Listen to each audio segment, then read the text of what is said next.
This is the official post-event press conference for EFC 60, live from Sibaya Casino and Entertainment Kingdom, Durban. Thank you to all the fans that came out to Sibaya and to Sibaya for hosting this historic event. We had a great time tonight. It was a lot of fun. Performance bonuses are awarded to BK, what an entertaining fight. Martin van Staden for that KO. Amanda Lino and Demolition Jackie, what a war. And the fight of the night is a bantamweight clash between Gary Joshua and Baldwin.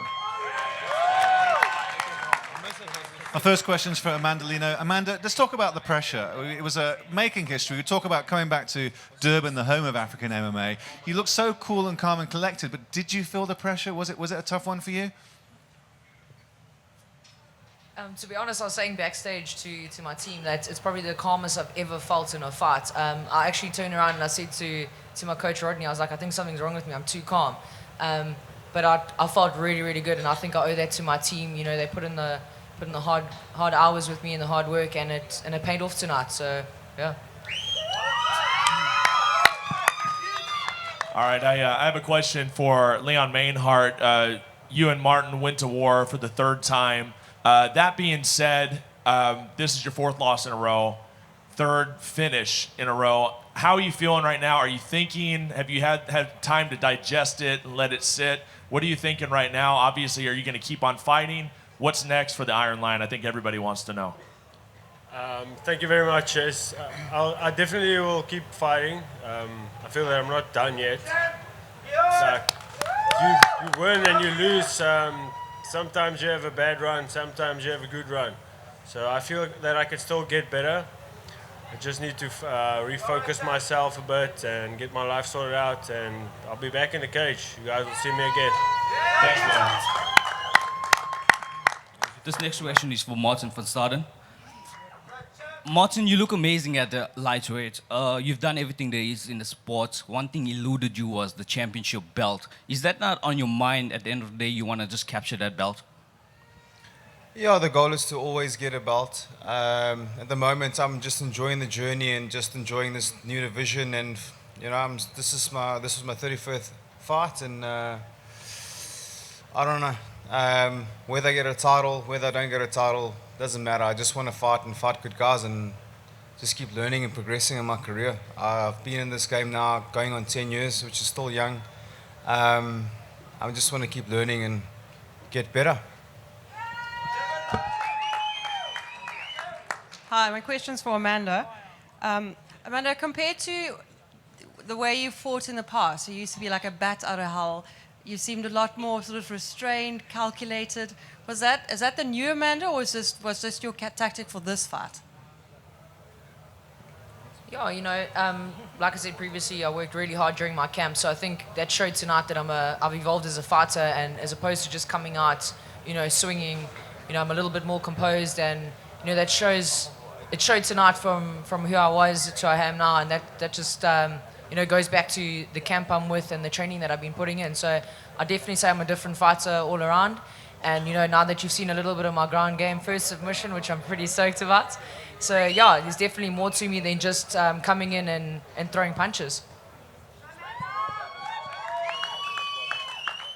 Gordon Rudman. Hi. You mentioned beforehand in the Clinch TV that you were going to show us your ground game. Do you think you've done everything that you possibly could to show us that in the show? Yeah, everything, I don't know. Everything would have been reversing and beating his ass and giving you guys what you wanted. But I'm happy. I walk away from here with a loss, which sucks. But all those reversals, all those defenses, all those hours grappling and doing this crap I don't like, it paid and it showed. So he's a phenomenal grappler. Let's take nothing away from him. He's a top level oak. He's probably in that bracket of some of the best our country's got right now. So I'm happy to have held my own there. I'm happy that none of those submissions sank, that I was able to reverse. I felt so calm, you know. It was a great moment. And it is what it is. You know, there's a lot more to the journey. There's, like Martin also said, there's a lot more learning to do no matter how long you've been doing this. So back to the drawing board, we dust ourselves off and and we figure out a way to do better next time and give you guys what you want, man.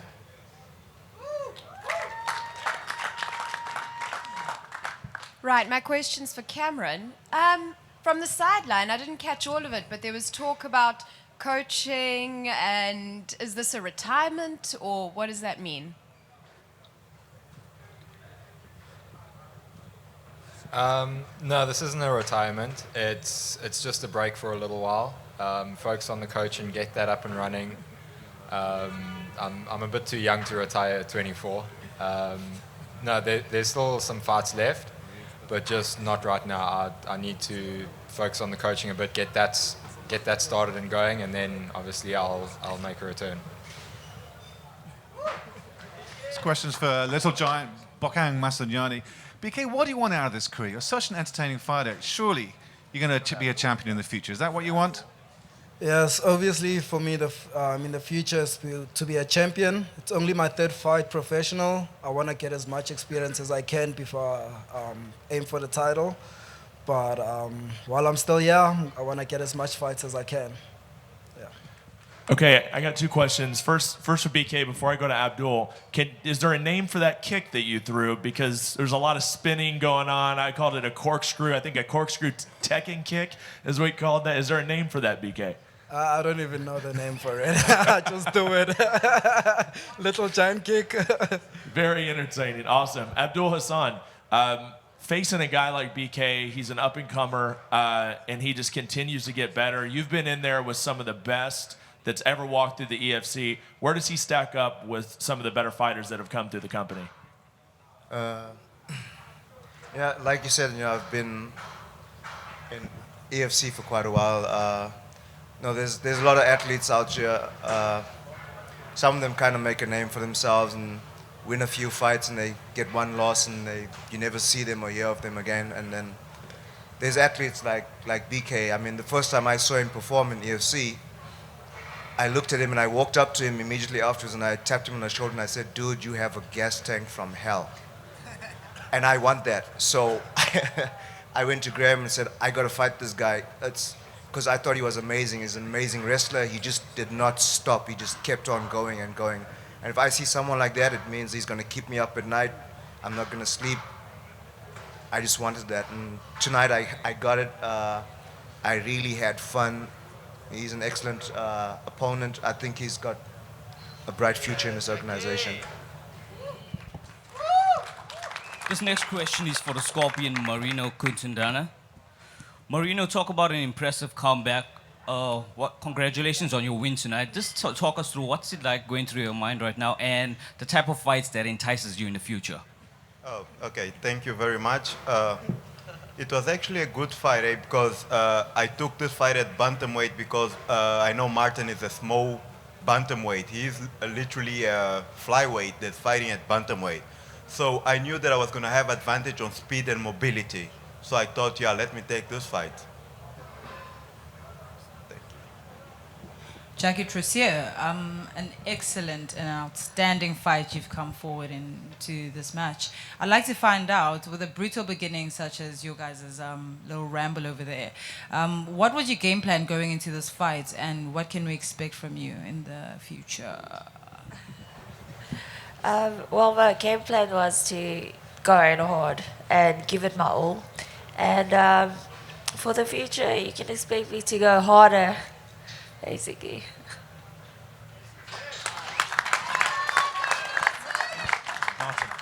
This next question is for Martin De Beer. Martin, similar to what Marino just said, will you consider going back down to flyweight? Yeah, I'm not sure. My coaches, we were talking about it. Maybe we're gonna drop, but we're gonna sit down and talk about it and then see. Maybe I'm gonna drop to bantam, to fly, because I didn't even have a heavy cut now. Like, I was on weight Tuesday already. I was 61. So, but we'll sit down and talk. Maybe get me bigger, and then cut to bantam, or maybe just do fly. But we'll see. Sure. This next question is for the Iron Lion, Leon Maynard. Leon, you're definitely a legend in the game. You're a fan favorite. Just noticeably prior to this fight, during the countdown shows and the engage shows, fans didn't see that much of you. Can you just talk to us what was going through your mind and what have you been up to prior to this fight? Hey, thank you very much. I was actually out in Phuket. I was training there. I thought I should get away from a bit of distractions here back home and that, just to refocus my mind and so on. Yeah, that's about it. Like everybody doesn't have to know my personal life, and yeah, I just went out there to train as I usually do since 2009, I think. And I'm normally in good shape when I get back from there, and sometimes you get unlucky, you get caught. And like I could probably fight on, but the referees are there for our safety, and their decisions are final. So I take the loss. I don't mind. I got one for Cairo. After seeing Amanda take the title right now and looking ahead at possibly a contender to come in and face her, what's the next step? Is it maybe to bring Isabella Pare or find somebody else from the international scene, or is there somebody from South Africa? What do you think's next for Amanda? Yeah, we've got a host of females coming through. You know, we get applications all the time, and we got a lot of top talent coming in. But I personally would love to see a fight with Isabel Pare. I think Amanda would love that fight again. You know, it's the one blemish on her record that she wants to put straight. So yeah, I would love to see that fight. Amanda, quick question, man. Like the adrenaline rush going through your fight. When did you see the hole in your opponent? You know, yes, Jackie, I have to give it to you. Really tough opponents. You know, she kept coming, and I was hitting her, and she just kept coming back. And you know, at the second round, I literally looked at her, and I was like, this is a fight. Like I was really excited for it.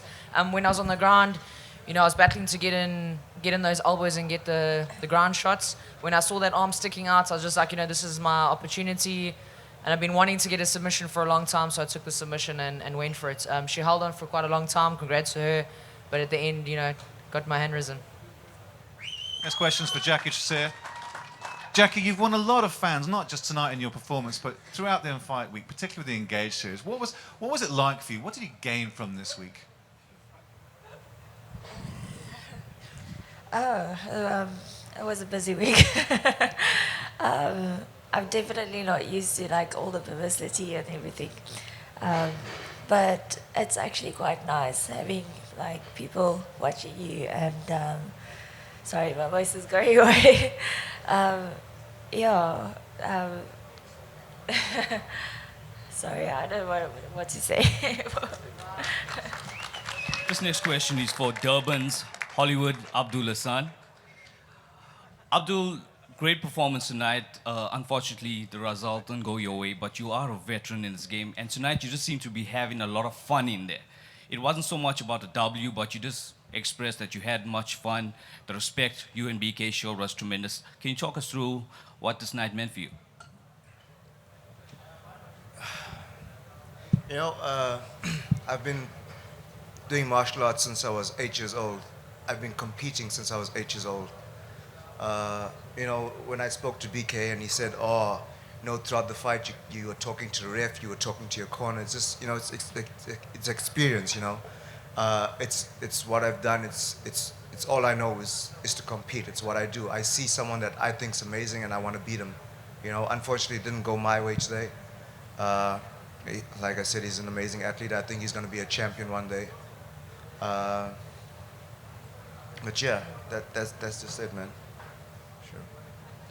I got a question for BK. Obviously, when you take a look at the champions and the two divisions that you're fighting in, both of them are out of your camp. You say that's not a problem, you just want fights. If that's the case, if you're really not really thinking about a championship right now, there has to be a few guys out there in either one of those divisions that you'd like to face.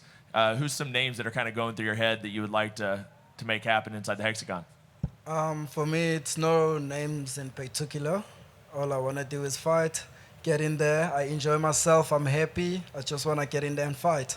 So I don't have anyone in particular to fight. This question's for Cairo. Cairo, looking at tonight, the atmosphere was absolutely incredible. From a personal experience, it was wonderful to come back to Durban. When is EFC Worldwide going to come back to the Indian Ocean? Oh yeah, tonight was fantastic. The fans really lifted the roof on the Sibaya venue. It was really awesome to be here. and we're going to be back here in October again. So yeah, looking forward to doing our second show here this year. This next question is for Martin de Beer. Martin, we can't leave you out tonight. Unfortunately, the result didn't go your way as planned, but what's it feel like fighting in your hometown and having your teammate Amanda Lino raise gold tonight? I'm sure there's still some love that's going to go into that gym. So what's the feeling like? Yes, it's always good fighting in front of your home crowd, having your supporters here. And my teammate, I knew she would do it. You know, she's strong, she always works hard, and she's so committed and disciplined as well. And I'm very proud of her. Yeah, she did well. I got a question for Gordon and Cameron. I'll start with Gordon. Guys, your fight was close and competitive. It seems to me there's a big factor that no one's really commented on, though, and that's the beards.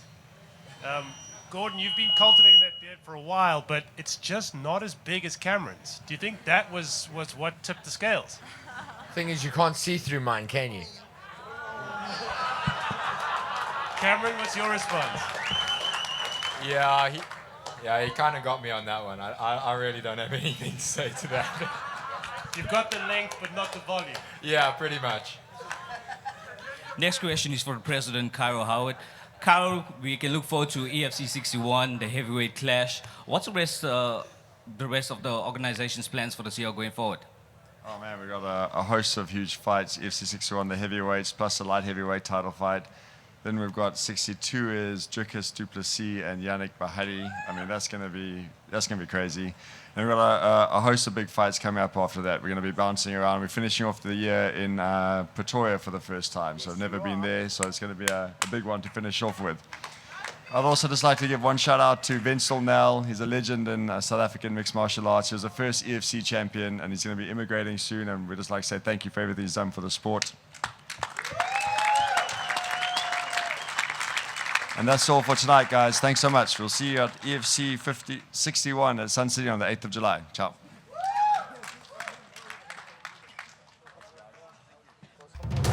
Ladies and gentlemen, live from Sun City in South Africa, let the battle begin! On July 8th, two giants are set to collide for the ultimate prize, the EFC Heavyweight Championship of the World. Andrew One Gear Vessel, the Fence Express, Boston. Reigning champion Andrew van Sale will defend his title against the undefeated monster, Vessel Mostert. Plus, the DRC destroyer, champion Dalcha, defends his light heavyweight title against the French KO machine, Alain Badou.